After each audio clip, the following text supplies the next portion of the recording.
Today's episode is sponsored by Kelly Stark.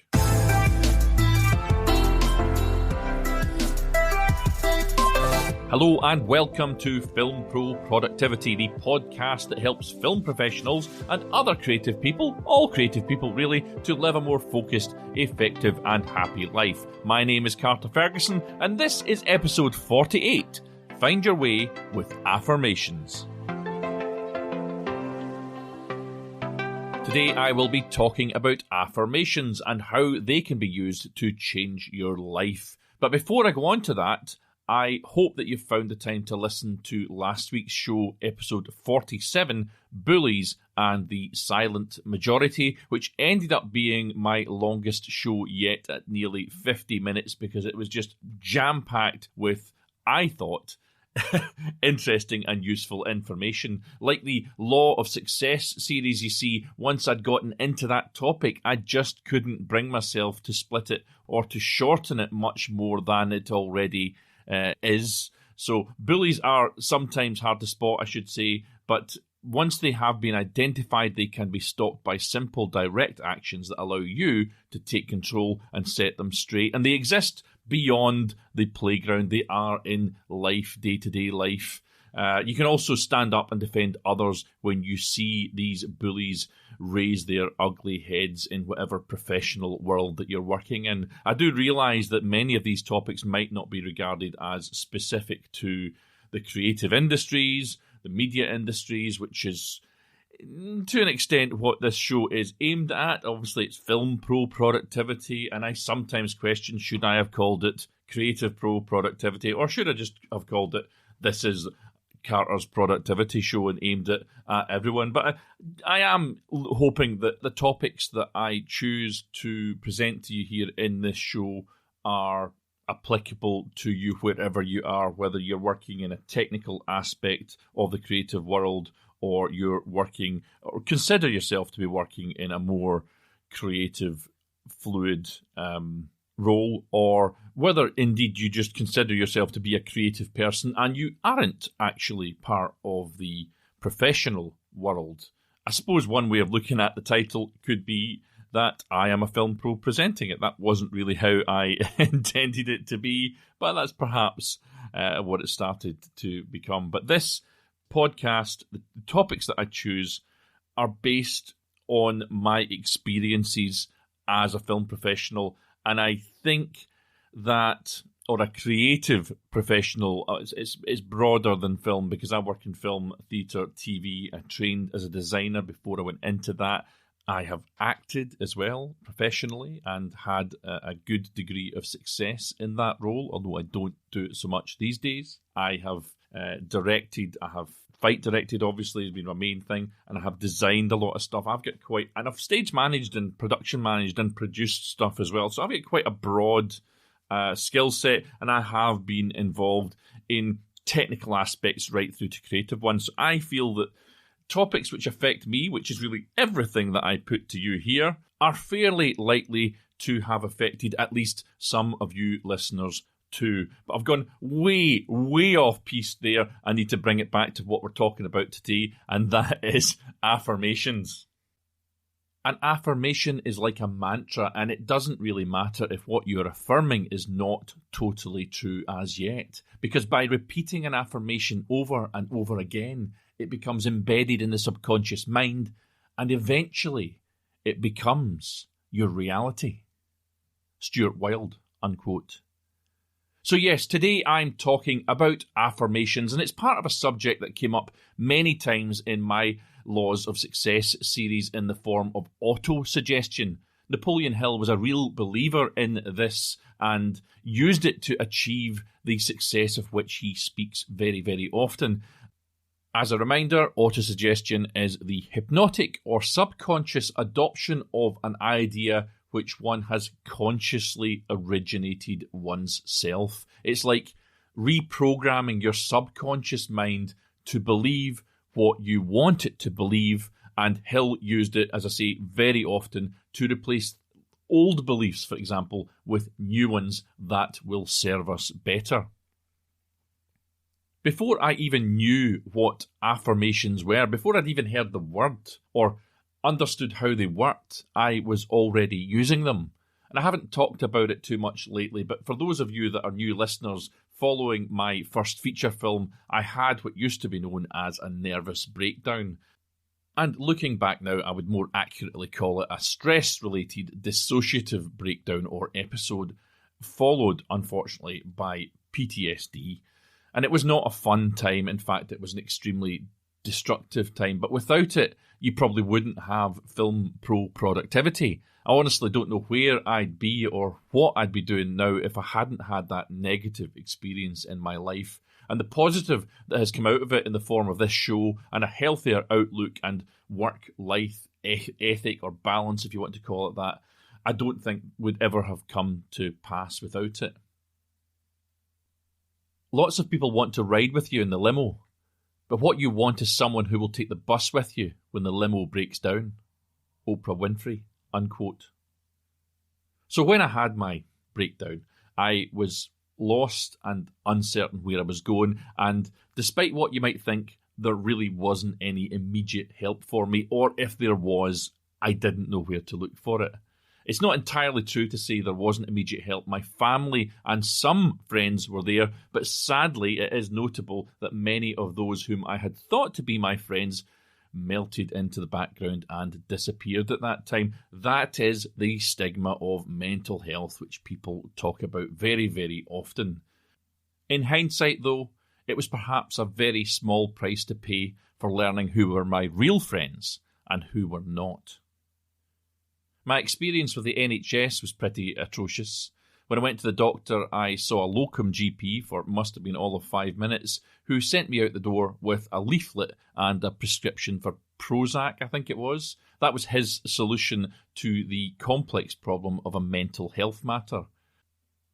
Incidentally, I gave up on the Prozac after about 2 weeks, as I felt it was distancing myself further from the problem, and really the last thing I needed at that point was to be drugged. But sadly, the immediate kind of reaction from a GP who is given no time to really assess you and possibly doesn't have the skills anyway is just to fob you off with some drugs, but they really, really weren't working for me.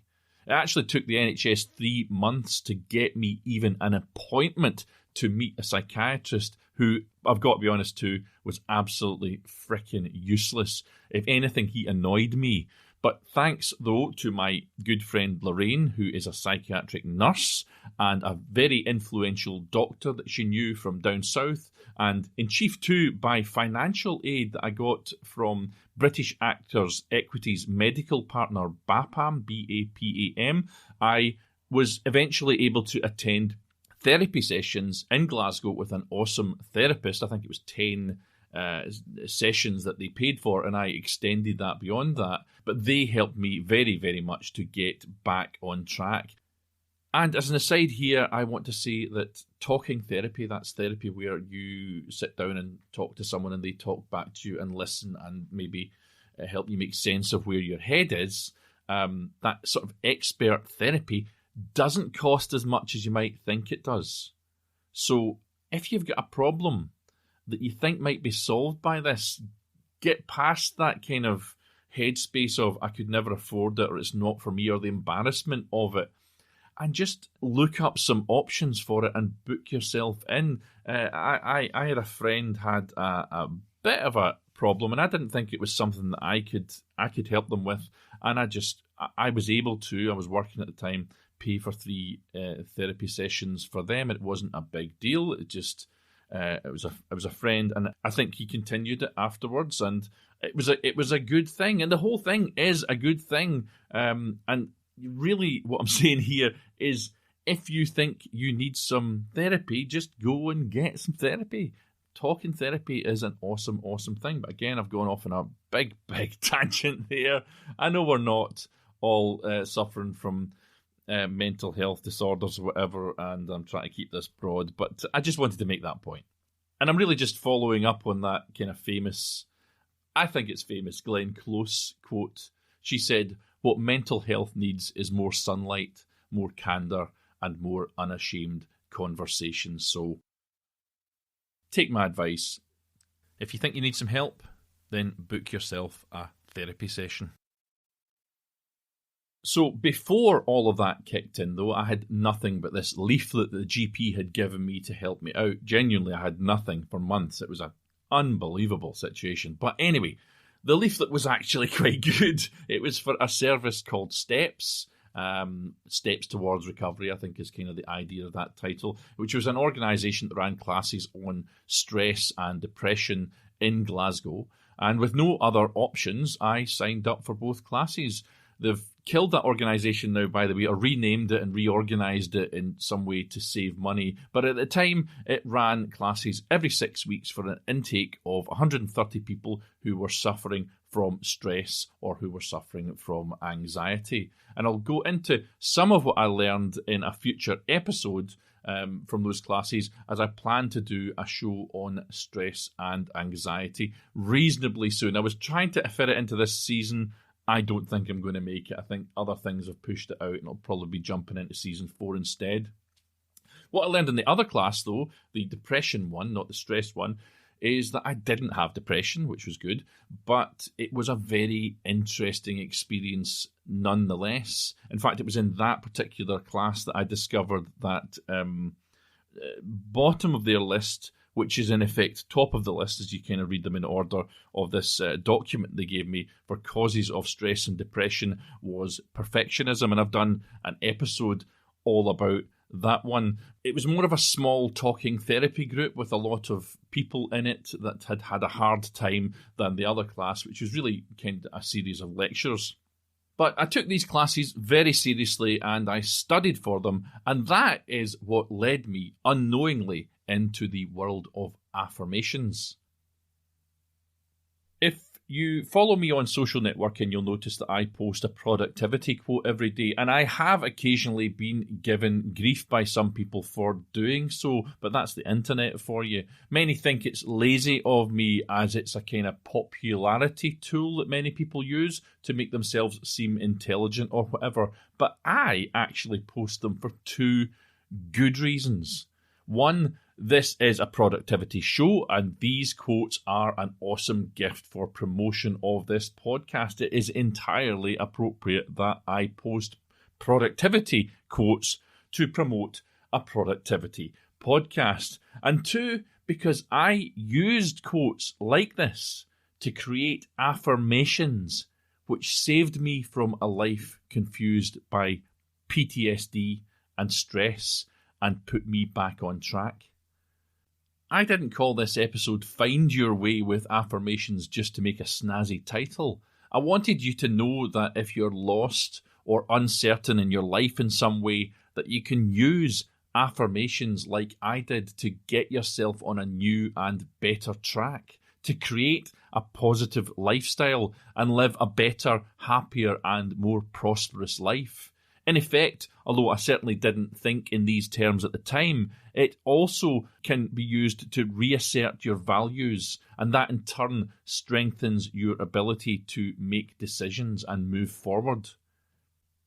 When I was on my knees post-breakdown, I found myself naturally building a list of 50 affirmations, many of them built or shortened from quotes that I'd found online, and I used it for at least a year, probably two, when I was uncertain or frightened, nervous or demoralised, to help me move forward.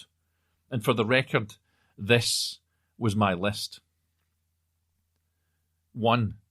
Be content. 2. Master what you do most often. 3. Give your mum a call. 4. Practice stoicism. Stoicism is centred around being unaffected by misfortune. Recognise that mishaps will inevitably occur so that you can be constantly ready and open to experiencing them. 5. Get up early. 6. Perfection is not when there is nothing to add, but when there is nothing more to take away. 7. Stop focusing on what you don't want to happen. 8. Justify less. 9. Go for a walk in the park. 10. If you don't know where you're going, you'll end up someplace else. 11. Burn the candles. Use the nice sheets. Wear the quote is fancy lingerie. I don't know where I found it. Wear the nice clothes, I think is what it's saying. Basically, this one is don't save stuff for a special occasion. Today is special. 12. Pay off your debts and don't go into debt. 13. Send your loved ones flowers. Think of a reason later. 14. Eat a piece of fruit. 15. Drink water. 16. Whistle. I always like that one, whistle. It cheers you up. You get the idea. It's such a simple thing. 17. Make it a habit to do nice things for people who will never find out. This is things like someone thought I didn't have enough money to get a meal or something like that, and I don't know what I probably looked like a down and out, but they offered to pay for my food. I did have money, I just couldn't find it at the point that I was trying to pay. So when I did pay, which was actually a little bit later than that, I paid for their meal as well before I left. And then I left, and then somewhere down the line they went to pay for their meal, and somebody said to them, "It's already been covered." And so that would have been it didn't cost me very much. It was nice for the person. It's that pay it forward kind of thing, spreading a bit of goodwill. Anyway, I'm getting distracted. That was number 17. Make it a habit to do nice things for people who will never find out.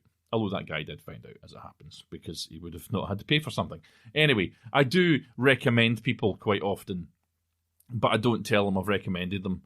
They don't need to know. It doesn't change my life that they know or don't know. I don't need their thanks or whatever. It's just nice to, if you know someone who's a hard worker, who's dedicated, and they're trying to get work, it's just nice to drop the name in occasionally. So that's something you could do, that sort of thing. 18. Keep your friends' secrets. 19.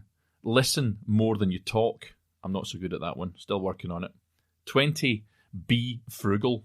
I talked about that a little bit in the Napoleon Hill series.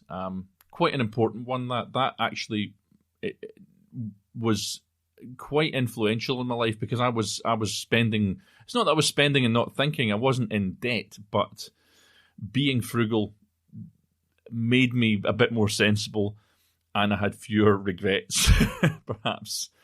21, take classes. 22, focus on getting better rather than being good. 23, a big one for me, stop worrying so much. 24, start accepting things when they are less than perfect. 25, if you find yourself in a hole, the first thing to do is stop digging. 26, take naps. I've got good at that.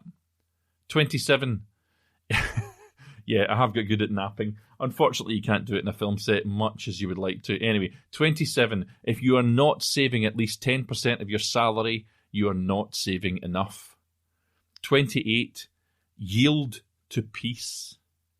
Yield to peace. You don't have to have those arguments. You can just let it go. I kind of get into this, I think, in next week's episode, which I have prepped already. So look out for that one. 29, stop letting others bring you to their level. That's also tied up in next week's episode. 30, your family and true friends love you no matter what. 31, nobody cares if you can't dance well. Just get up and dance. 32, you should not confuse your career or job with your life. I'll say that one again. You should not confuse your career or job with your life. 33, eat healthy. 34, take the opportunity to watch the sunrise and sunset. Notice the beauty in small moments. 35, listen to music. 36, smile. 37, get a life mantra. Change it when you think you need another. For example, life is short. Get on with it, might be one. This too shall pass. I think I might have that elsewhere in this list, but that's another good one. 38, stop endlessly checking emails and surfing the web. look for something good to do. On occasion, I fall back into this, and it's one I need to kind of probably get back on. I'm glad I'm rereading this list. 39, do not work harder when the solution is working smarter.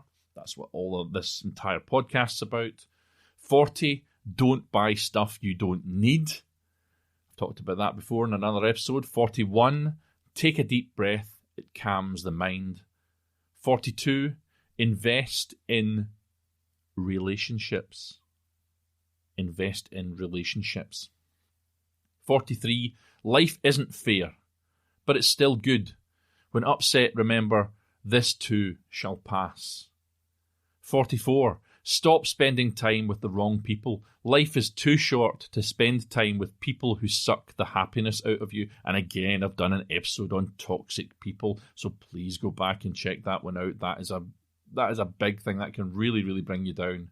45, mind your own business. 46, good judgment comes from experience, and a lot of that comes from bad judgment. As I can testify as I go through each episode of this show, I can seem to produce a never-ending list of my bad judgments, but as I make each mistake, I do learn from it these days. 47, never confuse the complex with the difficult. Again, that's a really awesome one for a productivity podcast. Never confuse the complex with the difficult. 48, nothing is permanent. However good or bad a situation is now, it will change. So obviously that was an important one to me at the time I was writing this. And 49, the best is yet to come. The best is yet to come. Always a good thing to think if you're down. And finally, number 50, which was probably quite specific to me in my situation, is never confuse perception with reality. Never confuse perception with reality. I'm not saying I struggle with this anymore, but I am refining even now this, because Napoleon Hill's 16 lessons talked about accuracy of thought. And so accuracy of thought will definitely help you to get past your perception of what's going on and separate that from what is the reality of things. Recognizing the reality, looking past the fakery, etc., is an important thing. And again, that's something really which next week's episode, which is the outrage porn episode, it's not what you think, by the way, will go into this topic as well. But anyway, that was number 50. Never confuse perception with reality. These were my 50 affirmations at that time. And if you were doing this for yourself, I'm certain that some or all would be completely different. And I used this until I could get back on top of my life and trust my instincts again. As I said before, I really used it to retrain my inner self and relearn my values, which I think I was at the point that I had the breakdown completely out of touch with. I had been brought up with them and they were probably there, but it was a very worthwhile exercise in doing this list here to get me back in touch with what they were. Trust me, if you're lost and uncertain, you do need all of the help that you can get. And when I say I used them, I didn't speak them out loud as affirmations are most commonly used. I just read those affirmations and I reread them very often, and I tried to understand them deeply and to believe in them.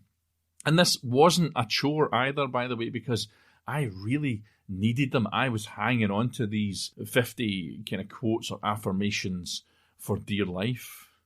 And I've got to be honest, feel a bit pathetic that I picked up PTSD not from a war zone, but from a breakdown and its repercussions on my life and work following just a feature film that was made in good spirit and with a lot of hope. But it's a sad truth here.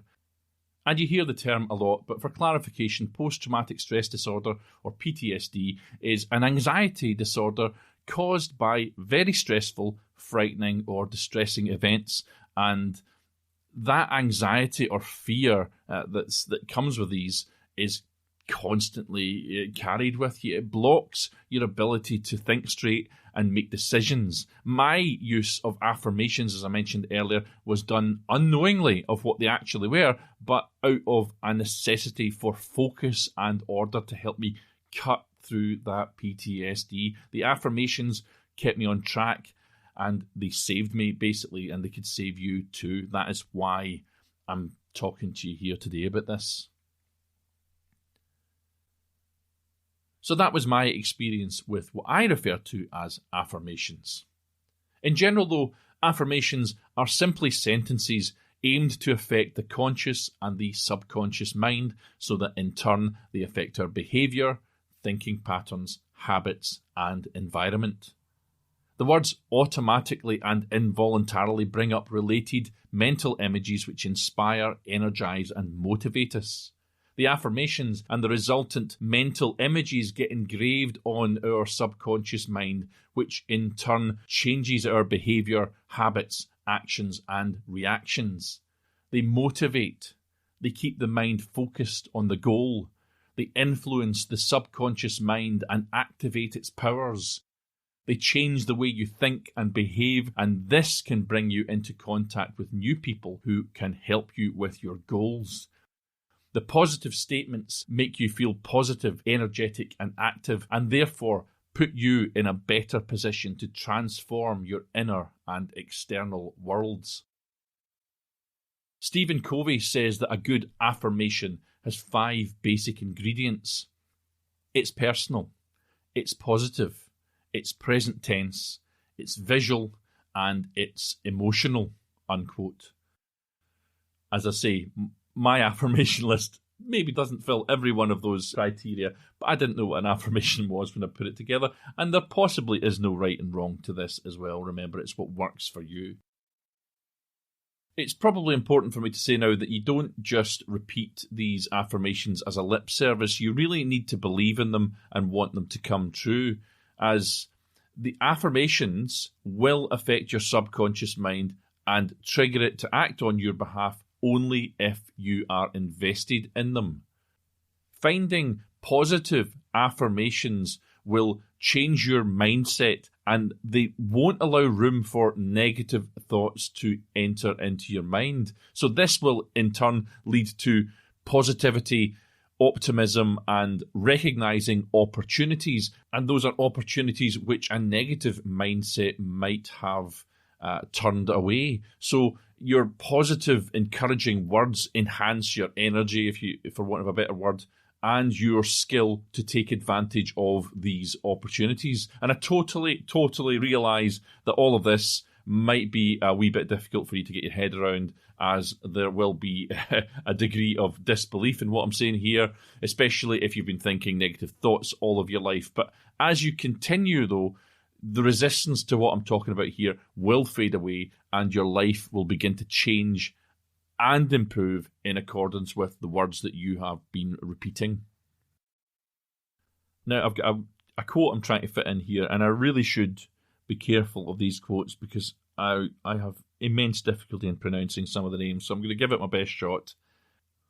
Swami Kriyananda wrote, "The greatest mistake people make is to belittle their own power to change themselves. It's natural for the mind to bring up doubts and negative thoughts, especially if your current environment and situation are very different from what you want to achieve. Persevere, though, and don't let your negative thoughts and doubts conquer you." SuccessConsciousness.com says that affirmations are dynamic and practical, not wishful thinking. One reason that they work is because they are based on higher truths which perhaps we have yet to realise on a conscious level. The thoughts you often think and the words you often repeat, though, have a great effect on your life, your behaviour, and on how people treat you. These thoughts and words in time will become reality. This article also warns that you have to be careful with the words that you repeat and stay away from words and thoughts which you do not want to become reality in your life.